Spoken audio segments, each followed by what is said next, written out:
Nilai-nilai dasar dalam Pancasila. Yang pertama, universalitas nilai Pancasila. Nilai-nilai dalam Pancasila bersifat universal, mencakup prinsip-prinsip etika dan moral yang relevan bagi seluruh masyarakat, terlepas dari latar belakang budaya dan agama, sehingga dapat menjadi pedoman hidup yang inklusif. Dan yang kedua, peran dalam kehidupan sosial. Pancasila berfungsi sebagai panduan dalam interaksi sosial, mendorong sikap saling menghormati dan toleransi antar individu, serta memperkuat kohesi sosial di tengah beragama masyarakat Indonesia. Dan yang ketiga, implementasi dalam pendidikan.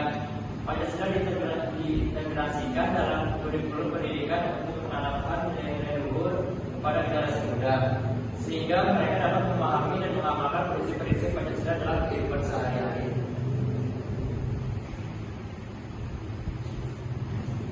Pancasila dalam konteks kearifan lokal, integrasi nilai lokal.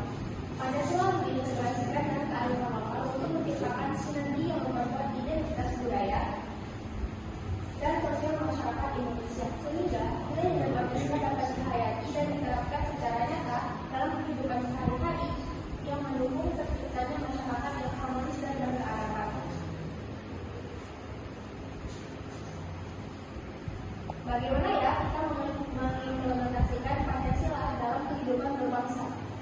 Dengan Pancasila di sekolah. Yang pertama, dengan internalisasi nilai Pancasila. Pendidikan Pancasila di sekolah bertujuan untuk menginternalisasi nilai-nilai Pancasila dalam diri siswa, sehingga mereka dapat menerapkan prinsip-prinsip tersebut dalam kehidupan sehari-hari dan berkontribusi positif bagi masyarakat.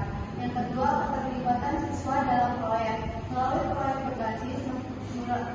proyek berbasis masyarakat, siswa dapat mengaplikasikan nilai-nilai Pancasila seperti gotong royong dan toleransi dalam konteks nyata, memperkuat pemahaman dan pengalaman mereka.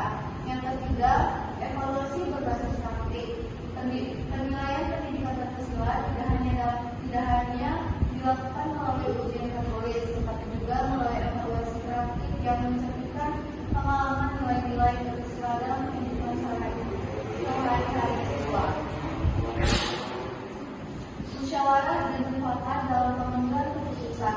Tentunya keterlibatan semua pihak dalam proses musyawarah dan mufakat sangat penting untuk memastikan bahwa setiap suara didengar dan dipertimbangkan, sehingga keputusan yang diambil mencerminkan kepentingan bersama dan memperkuat rasa memiliki serta tanggung jawab kolektif dalam masyarakat.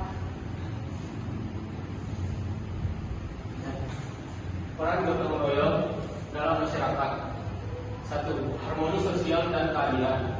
Gotong royong berfungsi sebagai jembatan untuk menciptakan harmoni sosial di masyarakat, di mana individu saling mendukung dalam mencapai keadilan sosial. Kedua, pemberdayaan ekonomi komunitas. Dalam konteks ekonomi, gotong royong mendorong pembentukan kelompok usaha bersama dan kooperasi yang memungkinkan masyarakat untuk berbagi sumber daya dan peluang bisnis. Hal ini tidak hanya meningkatkan kesejahteraan ekonomi, tetapi juga memperkuat jaringan sosial di antara pelaku usaha. Toleransi dan sikap inklusif di Indonesia. 1. Pentingnya toleransi sosial. Mengurangi ketegangan antara kelompok, memungkinkan masyarakat untuk hidup berdampingan secara harmonis meskipun memiliki perbedaan budaya dan agama. Yang kedua, peran pendidikan dalam inklusif.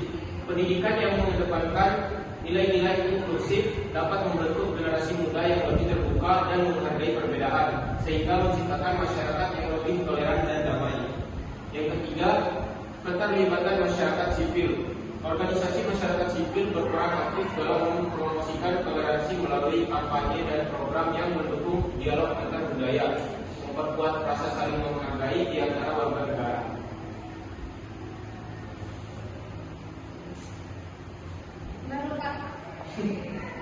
Sebagai pedoman moral dan etika. Tiga, sila-sila Pancasila. Poin pertama, nilai moral dan etika. Sila-sila Pancasila berfungsi sebagai pedoman moral dan etika yang mengarahkan perilaku individu dan masyarakat, menciptakan keselarasan dalam kehidupan berbangsa dan bernegara. Dan poin yang kedua, kerangka filosofis. Setiap sila mencerminkan kerangka filosofis yang berdasarkan nilai-nilai luhur, memperkuat identitas bangsa Indonesia dalam menghadapi tantangan sosial budaya yang kompleks. Dan poin yang ketiga, pentingnya implementasi, pengaktualisasian sila-sila Pancasila dalam kebijakan publik dan pendidikan sangat penting untuk memastikan nilai-nilai tersebut terinternalisasi dalam kehidupan sehari-hari masyarakat. Pengaktualisasian nilai-nilai Pancasila dalam kebijakan.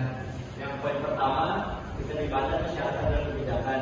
Proses pengambilan keputusan yang melibatkan masyarakat secara aktif dapat meningkatkan legitimasi kebijakan dan memastikan bahwa kebijakan tersebut mencerminkan kebutuhan serta aspirasi rakyat, sehingga menciptakan rasa memiliki dan tanggung jawab kolektif.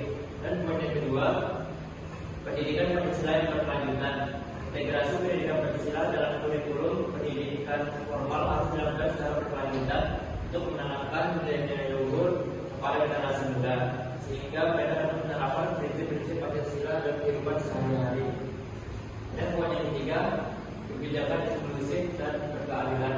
Kebijakan publik harus dirumuskan dengan mempertimbangkan keberagaman budaya dan agama, serta menjunjung tinggi hak asasi manusia agar setiap individu merasa dihargai dan diakui dalam proses pembangunan nasional. Pancasila sebagai kompas di era globalisasi. Peran Pancasila dalam identitas. Pancasila berfungsi sebagai penuntun yang mengokohkan identitas bangsa Indonesia di tengah arus globalisasi, dengan menekankan pentingnya nilai-nilai lokal dan kearifan budaya yang harus dipertahankan untuk mencegah homogenisasi budaya yang dapat mengancam keberagaman.